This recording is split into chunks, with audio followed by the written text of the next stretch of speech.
When everybody's talking about the weekend. Now, if you have rental property, you know that it's critical to maintain and protect your investment. That is why having a full-service property management company is crucial. Bridget Holm, along with Julia Lane Willis, joining us now with the details on Island Realty and their full-service plan, including the I'll Fix It maintenance staff.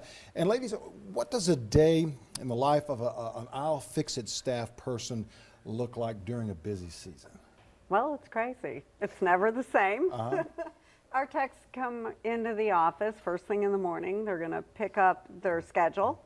The work orders have been created, and they just go from address to address. And after they fix a maintenance item, they're going to go on into the system and update our work order system so it shows as being completed.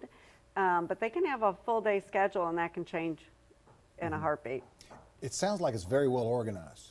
Extremely well organized. Now, what is the most common maintenance request that you ladies receive that's out there? Well, the most common request is actually how to fix cable TV inputs, and that is something that is a constant question from guests. Our staff has that down. And then second would be connecting to the internet on all sorts of devices. So those are the two things that are the biggest requests, followed by ACs, which we consider that a real maintenance request if an AC is not working. Yeah. And I would imagine with the different televisions and different cables that it may vary from house to house. So you guys are really prepared to answer all those questions.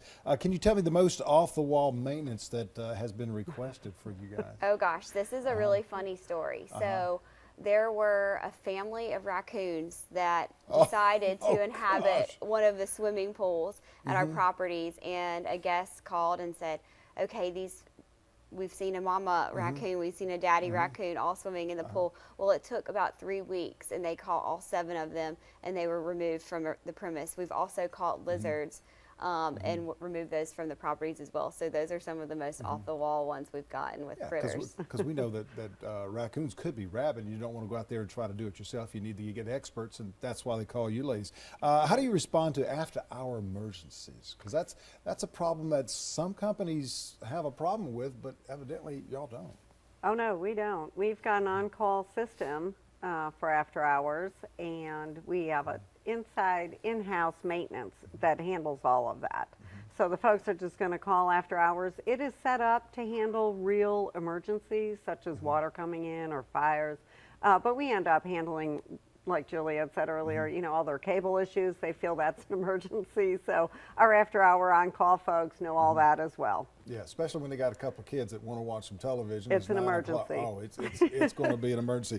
How are the homeowners informed about the maintenance issues and repair plans that y'all have?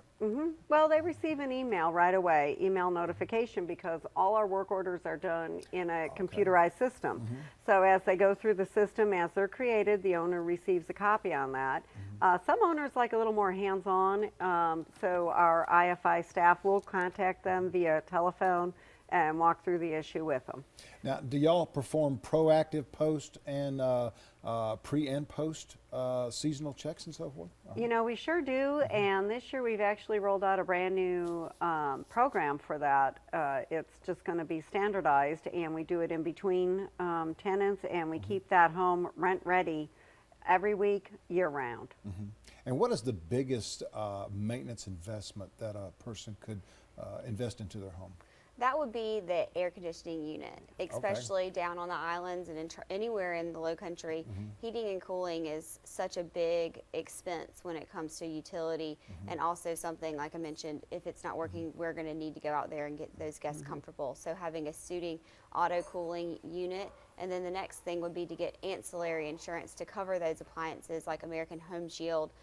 For appliances. Very good point. Yeah. The ancillary investment there as well, because there's a lot of salt here that's going around. Ladies, thank you so very much. This is wonderful information. We've got more coming up after the break, so stay with us.